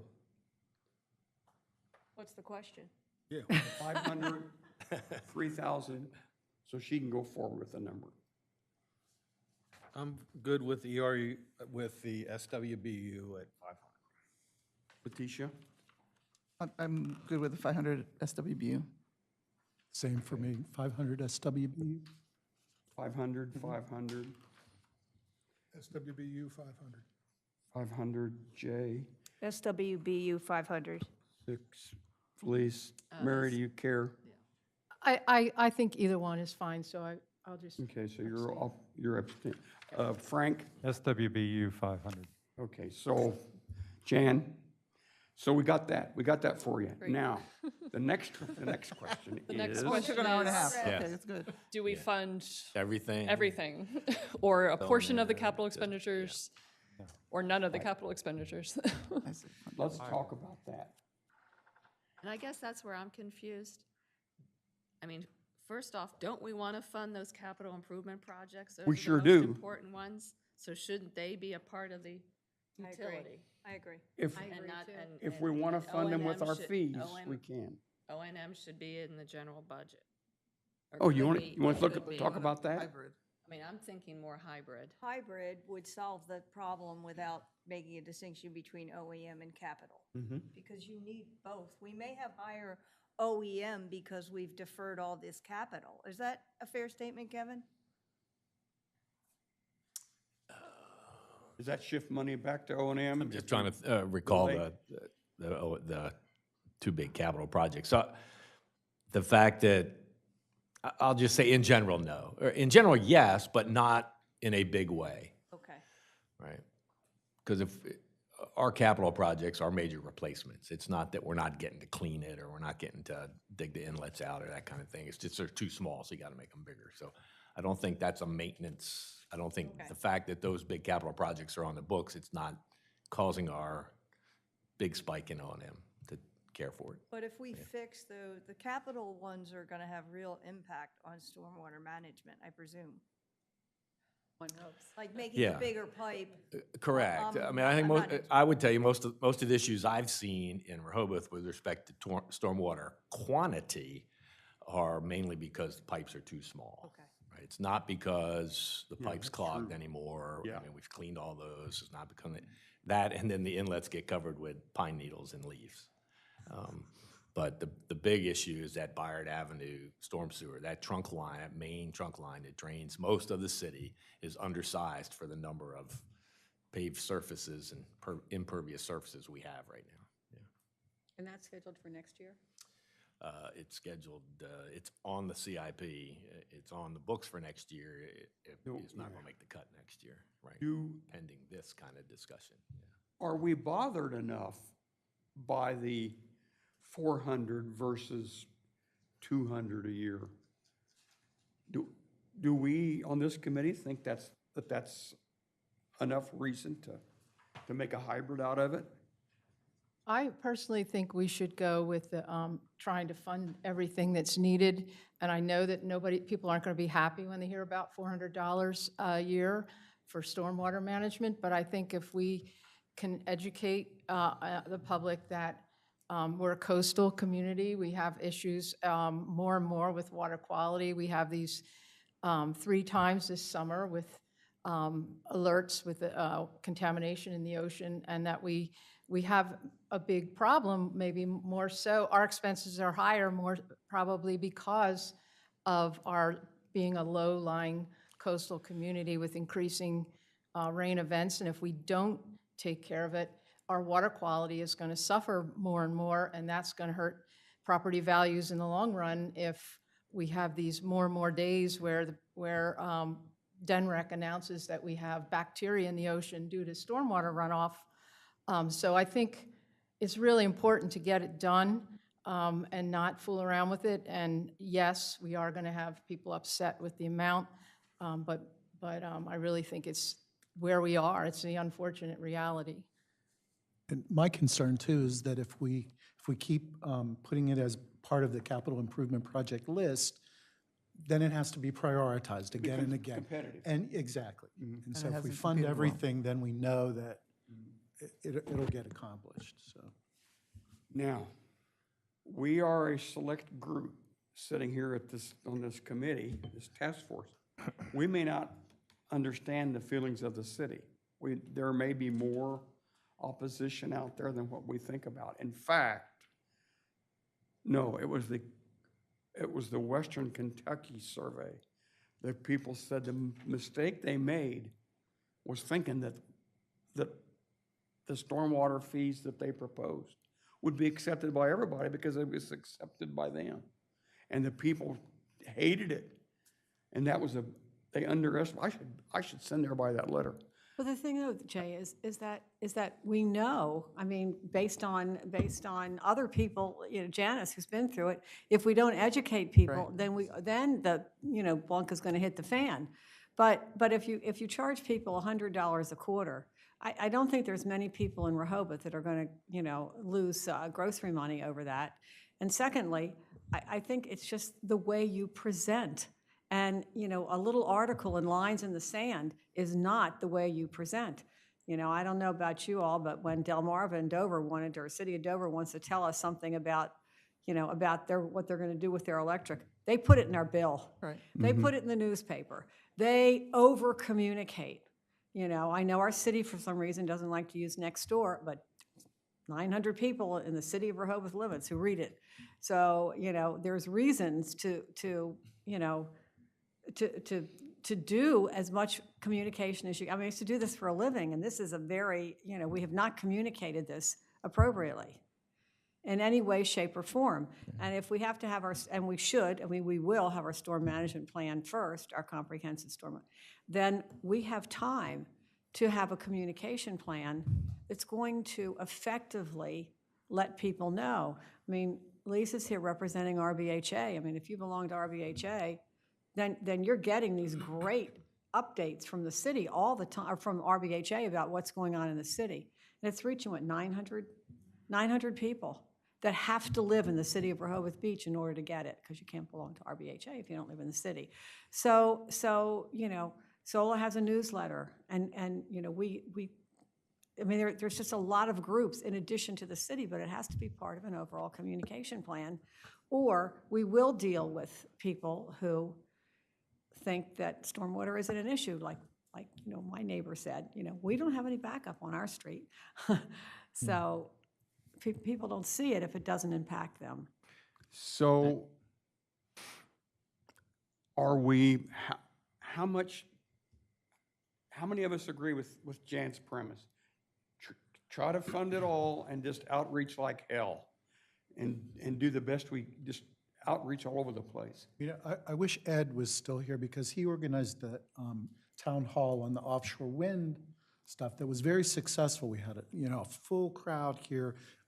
So I think we could do the same with this and have, put the word out and have folks come to hear us out. That's one thing we should do.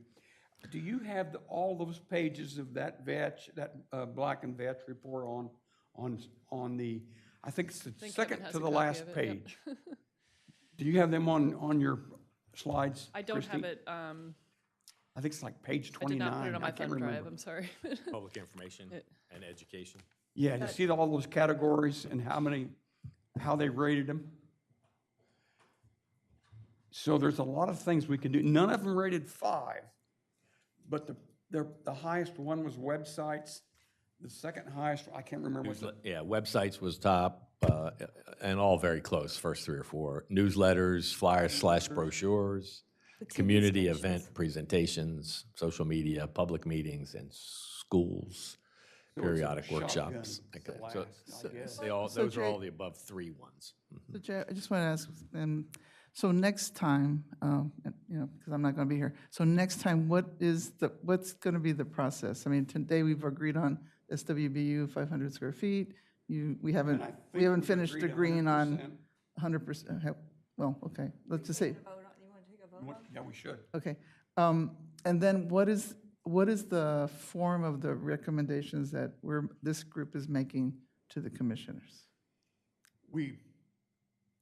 That's up in the air right now, but we know we're going to recommend, we think we're going to recommend that we codify impervious surface. I think we're going to recommend that we not go to stormwater billing until we've got a stormwater management plan. And there's probably some other things we're going to talk about. Because to Jen's point, at the beginning of the meeting and a couple of other people, if we're going to do a stormwater management plan, there's going to be communication. So, and if we're not going to implement, let's say we don't implement this until, I heard you say 25. We have time to communicate. We have time to go through a stormwater management plan.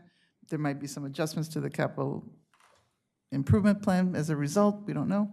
And so I think that we're going to have plenty of time to communicate, talk to our neighbors, and because this is important. And we love Rehoboth Beach, and we have a responsibility to make sure that whatever we're putting into the ocean doesn't harm us and doesn't harm all the people that come to. And I think, as Kevin said, day 1 or day 2, we can't get ahead of the commissioners. We can't step on them until they get with us. But yes. And going along with this, the indications I'm seeing in the agendas and general direction is that this group was put together originally supposedly for 6 months. We're beyond that for various reasons. And then we're talking up here about we need to do this, we need to do that. Does this group quit? Does this group extend? I think we quit as soon as we have wrapped it up in December. Now, if I was the mayor, I would continue with some kind of a stormwater task force. Yeah, I would just caveat that with the fact that the end product of this is going to be a report from AECom, which I would think we would then make a recommendation to the board with the backup report as justification for our recommendation. And it's going to take a little time. We're going to have another meeting in December. She's got to go back, compile all that, write the report. We are going to get a chance to chop off on the report, draft report, to make comments on what, then she's going to finalize the report. and then Commissioner Legree is going to make a report to the board, or to Christine, or me, or somebody's going to make a report to the board with a recommendation from the task force to go forward. So, then they're going to have months to chew on this, right? So, and I think Christine will kind of go through these dates, because when you talk about fiscal year '25, right, it seems like a long way away. It's really April '24, right? So until you kind of look at that, you kind of get lost in the fiscal years, because it's crazy the way we do it. But anyway, it's important to look at that. And then, so it goes to the board. The board's going to say, okay, we want to get some feedback. So we're going to have then we'll have some public meetings. We'll have some outreach, I guess, if as long as they support, going forward with the rest of the work. Well, then we'll have to put the implementation guidance together, right? How are you going to really do this? And how are you going to get it? You're going to go to building, like all those guys. So there's some time period that you're going to have to write the implementation guidance. And then it's going to go to the board again, right? They're going to have to say yes or no. And then depending upon where that yes or no comes, is it too close to the start of the fiscal year to start it then? Or do you want to get an answer like in September and target April 1st, the following fiscal year, to implement it? So those things really, when you started looking at those, it kind of extends things out a little bit longer than we probably would have hoped. But for sure, this group wants to get through the final recommendation report that we're going to take to the board at some time this winter. You want to say go beyond December? Yeah, I think so, yeah. My But there may point- not be another meeting. That'll be up to the chair. My point but- is, this group doesn't have a hard stop after December. No, the product, I think, is the hard stop. Yeah. I- So as long as you're willing and able, then we want you to chop on these various products that are going to get, My developed. plan is to have a meeting in December, which we've already got scheduled. And AECom will take that information that we've given them today and the information that we wrap up in December, and she'll write her report. I think we're looking at, 3 months or 2 months or whatever it is. But by the end of January, Christine will have that report ready for us to look at. Distribute to the task force, right? And then hopefully get your input over the next Yes, month, and then we'll look at finalize it that by the end of report. February. We won't necessarily have a meeting, but we'll look at that report, give our input, and if we need to call a meeting, we will. And she'll go forward then with her report. I think it's good to have a meeting, Jay, because people learn from each other in here. And so I would say that after we have a chance to look at the report, we should have a meeting, so. We can do it I learn a if lot you- from if you want Susan it. and It's not- Mary it's easy and to do. others. I think you get in FOIA trouble too if there's too much back and forth between us. Yeah. We can do whatever. No, you can't. Frank's right. You would definitely get in FOIA trouble with a lot of communication We between need, members. we need to have a meeting if we're discussing changes in the report. Yes. I have a question, sort of maybe a fly in the ointment question.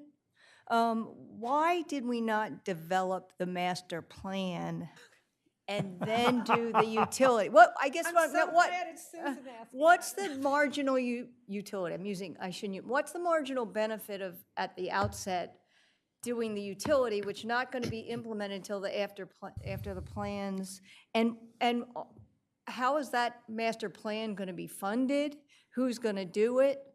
Because the stuff I get from, the comments I get from citizenry is, hey, you need to think about banning, impervious driveways. Or if I rip up my driveway, what am I going to get? Which I think is outside of the purview of this committee. I mean, we were asked to say, that we were told these are expenses. How do we fund them? I think was our mandate, but it's intertwined with all these other things. So I think we've done a lot of good work, and I don't mean to undermine it all, but it just occurred to me that it's kind of, why are we doing it this way? I guess is the question. It's the Rehoboth way.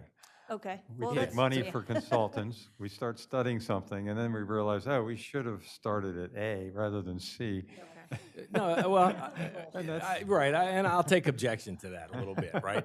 So at some point in time within the last 4 years, right, you hear all this, why don't we have this? Why don't we have that? Why don't we have this? Okay, well, we can study everything forever, right? Right. Right. Or we can start doing some shit, right? So I'm of the opinion of, let's do some shit. So we start doing things. So we got you know, whether you did them in the right order or not, Sola's not going to vote on it because I'm not going to vote on it until we have a comprehensive management plan. They've been banging on this thing for 10 years, right? Nobody did anything. I finally start one, and now she's not going to vote for it because we don't have a plan done, right? Okay, because I wanted to start doing some things, because you won't convince anybody of the need to do anything until you do something, right? But You we'll have to do actually something. do this before the master plan's done, which is fine with me, but Our recommendation to go forward with a utility is going to be completed, our recommendation only, to the board before we have a comprehensive stormwater management plan. Now, what pieces of the comprehensive stormwater management plan do we not have? Right? We got a Lake Gerard management plan. We're in the middle of the Silver Lake management plan. We have an asset management data collection. They couldn't put the pieces together. So the piece left to do is put it all together.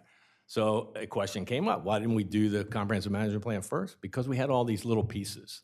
So do I want to pay some consultant to go do a Silver Lake management plan when we already have one underway? Or do we just want to wait till we have these big components done, right?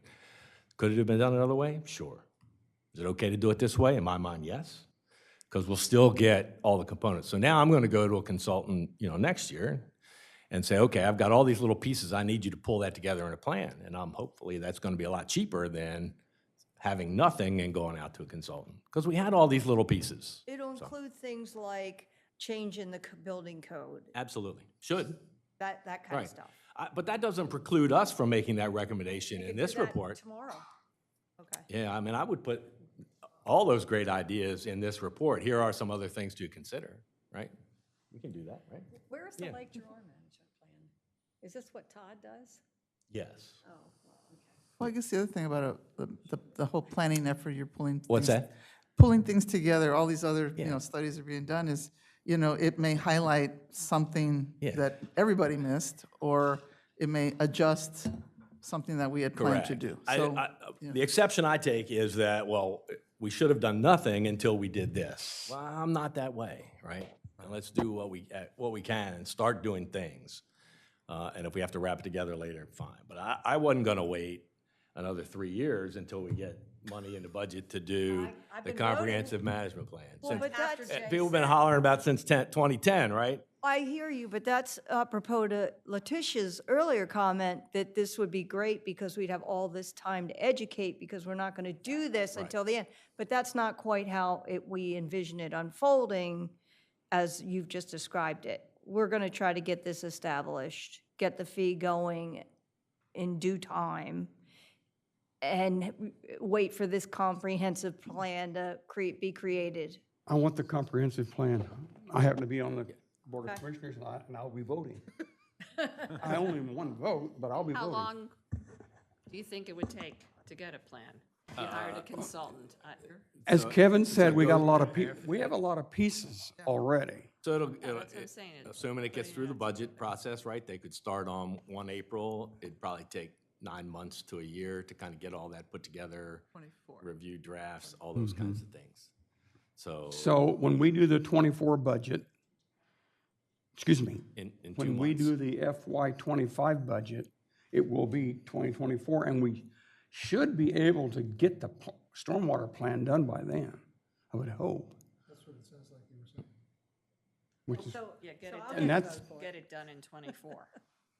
Our fiscal year '24, which would probably be the end of calendar year '23, is kind of when we would yeah. probably see a product. So it'll almost have to be for the FY '25 budget. and Jay, so if we have a report She's gonna have a report in for us. in January, let's just say, I'm just making this up, Kind of, yeah, I January, mean, we she'll read go- it, we have a meeting, and then it goes to the commissioners.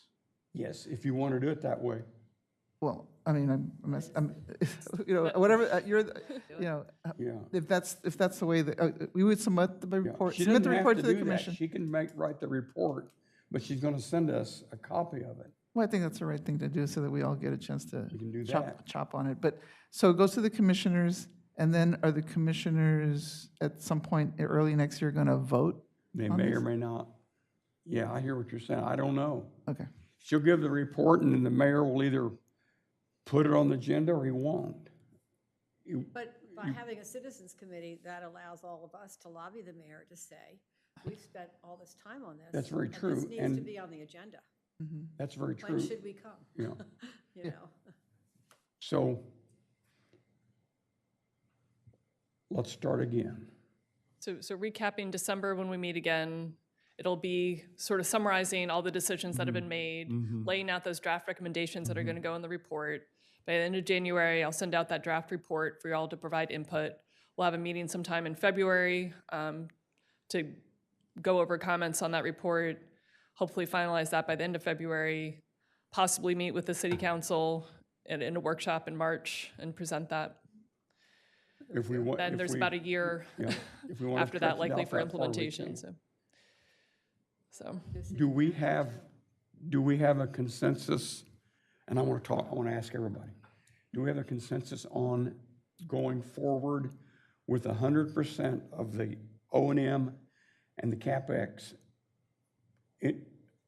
combined into the yearly fee? And not a hybrid? Do we have a hybrid or not?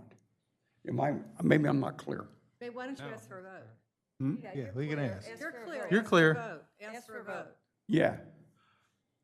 Do you want to vote in one, or you want to tell me, does each one want to give me their opinion? All in favor, say aye. Wait, which What one? are you asking whoa. for? Frame the I didn't question. think Frame the so. question, Jay. I didn't think so. Does Okay, the O&M plus question capital is- projects equal $400 a year? I think that's, we need a Sure. number too. Fully funded by the Yeah, and that number was $397. So This SWBU was the- 403, I thought. we've already said we want an SB. or- The dollar amount may change. Yeah. You really Of just course. need to say The categories. ballpark. Right. Ballpark, but at least. So the question is, Frank, did you want, I'm missing out. Susan had brought up, and when we were initially talking about a hybrid program of doing this being capital and then having the operating expenses in the general fund as opposed to the opposite, which Right. had always been discussed before. And I think that is, so when we're talking about So- whether we're voting for a Would you- hybrid or not, like Yeah. which kind of hybrid, what goes where? I thought I had agreed with Mary that we should fund the whole thing through the So- stormwater Right, utility. okay. Part of the Isn't that what you were saying? Yeah. Okay, Well, I- okay, that's what I one half. understood. I mean, that's the first But should we, Here we go. Do I hear a motion to recommend that the Stormwater Utility Task Force recommends that we go with a hybrid fee, yes or no? Do I hear a motion? Is Somebody- And a define hybrid fee is, hybrid. yeah, What is that's what I'm hybrid? saying. Whereas Not hybrid. part of it goes for O&M, all of it goes for O&M, part of it goes for CapEx, and half goes to O&M, some kind of a hybrid to bring the price down, to bring the fee down. And that's why we're doing it. Just to clarify, so you're saying hybrid would be that part, the fee would fund, let's say, O&M, and the general fund would pay Yes. for CapEx, or the general fund pays for O&M, and is that what you're? Yeah, put that into a motion, I one or think the we're other. just trying to get Actually, to the. I'm not in favor of to, a hybrid. Do we want to fund 100% through a utility or some, and not specifically what hybrid, but any kind of hybrid could be on the table versus no hybrid? Which is what I'll Letitia make said a motion exactly. to fund, that we fund 100% Nope. of the I stormwater. second. Thank you, Susan. We fund 100%. I'm making that motion. That's a Susan, great. second. Second, Okay. all in favor Of 100%, of 100% or not? OEM and And CapEx capital. be borne by the Stormwater Utility Task Force. Okay, we got 1, 2, 3, 4, 5, 6, 7. You vote no. Yeah. Okay, it's 7. same here. You got And- three no's. 3 no's. You have 3 no's. Who So else is no? Bruce, you? Bruce and Eric? Eric and Frank. Frank. It passes. We have a quorum. The true We democracy. voted, and we voted to fund 100% of the stormwater expenses through a stormwater fee, which will be paid by property owners in the city of Rehoboth. Depending on stormwater management plan communication. Right. Well, and I guess I'm stuck Depending on on nothing. I'm stuck on the amount because of something you said, Jan, about, $100 a quarter is easy to sell. You tell someone $100. And, and if you start going up 125, 130, I mean, it's just, Especially it's when the not water easy bill to, is it's not 1,000. easy to talk about. So that's where I'm on $400. if 'Cause we you could live just out of get to, town. like, a nice What even kind of number. irrigation do you have? Lots of showers. And let me just say, I didn't vote for it because what I wanted to do was to give the option to say, cover the whole thing. But if that's too much to swallow, here's a reason to do a partial. In the report, do you want them to include various options, whether So we it's let the commissioners fund it decide all? that? But our recommendation is we fund it all. Right. You can still show the other two. If you just wanted to fund O&M, it would be this. If you wanted to fund just capital, it'd be this. And if you wanted to But our do the- recommendation is to fund all, and it is this. Can Exactly, you we can do write that. that in the report that way? Absolutely. Because if you took the vote, the next meeting, it might not be the same. With this group I also or at like the board Where meeting? you got, No, no. This where you group? did the percentage for the streets. Right. You let them take care of their own expenses, their allocable share of the total expense. Yeah. It makes sense. So it's like, in principle, yes, Take care of it. but here's some alternatives. Could that also be part of the report? So in other Oh, by all words, means. the hybrid approach where the city, where the city properties and the roads are run through the general budget. So they're 39% of the total, Right. as So opposed to reduce. distinction between O&M and CapEx. Sure. We can include that as a potential option, Yes, but just the final recommendation will be to cover everything, but yeah, okay. okay. So if somebody who voted for it calls for a revote, you might have a different result. Don't go there. What else do we need to decide today? I think we've met all the goals and objectives for today, That's a first. so thank you. Yeah. With 5 minutes, just Yeah, I think maybe, I don't know if anybody other than Bruce is in a big condo complex, but maybe we want to look at it a little closer at, because our commercial rep is not here today. We look at typical costs for, pick a couple of commercials and a big condo, and if we used yours, how many units do you have out there? 40, so we could figure that out, what it means to an individual condo owner in a big condo unit. I did a quick Did you? and dirty, trying to use my memory to remember what the number was in the Yeah. big spreadsheet. And I think it was like 7,000. If it is, that's like $175 per owner. Per year, Per year. per If year, that- Bruce? Yes, if that's a correct number. So that's not, Maybe we that's, pick a couple. can be doable. And make sure pools are truly in impervious surfaces. I presume they were in the GIS thing I'll go back and check that. Because yeah. that's important, because if you lose pools, the number's gonna go up. One thing that I think we should sort of have some coordination of what we call impervious versus what the building inspection rules say are natural area. And pools are definitely not natural area when you're calculating what you can cover on your property, unless you have a structure that you drain every time you use it and generally keep it empty, then that could be, but otherwise, if you're keeping water in there all the time, it's definitely not. If you drained it every day, it went into the stormwater. Yeah, so that's a bad thing too. But that's the rule. If you ask Matt Janis, whether pools always are considered not natural area, but if you have a hot tub, for example, it's in the code. If you drain it after every use, then it doesn't count. But if you keep the water in there, then it's not a natural area. We gotta change that. Yeah. Yeah, that doesn't. Yeah, there's a lot of stuff in our code that really needs to be looked at, and Jan's pointed this out. Also, the city I had a property that did not have a driveway. I had to tear down and build a new place and had to put a driveway in per city code. I didn't want to put a driveway in. And then they said, and it has to be a paved driveway. Every new construction has to have a driveway. And then I said, well, I want a pervious driveway. And everybody thought we were crazy because it's more expensive and it took more time.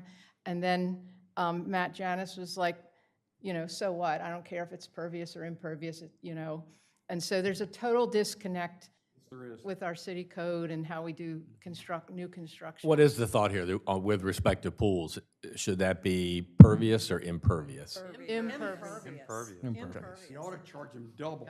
Even though it's collecting whatever rainfall on the pool goes in the pool, right? He's from Florida and Louisiana, and he. But then it's dumped out at the end of the year. Where's the water go? Yeah. Down the drain, and then where's the drain go? Into the stormwater with all those chemicals. And if sometimes late at night, if you see a pool truck, you will see them emptying out the water that they've taken from somebody's pool into the stormwater drain. It helps control the bacteria. Isn't that what it is?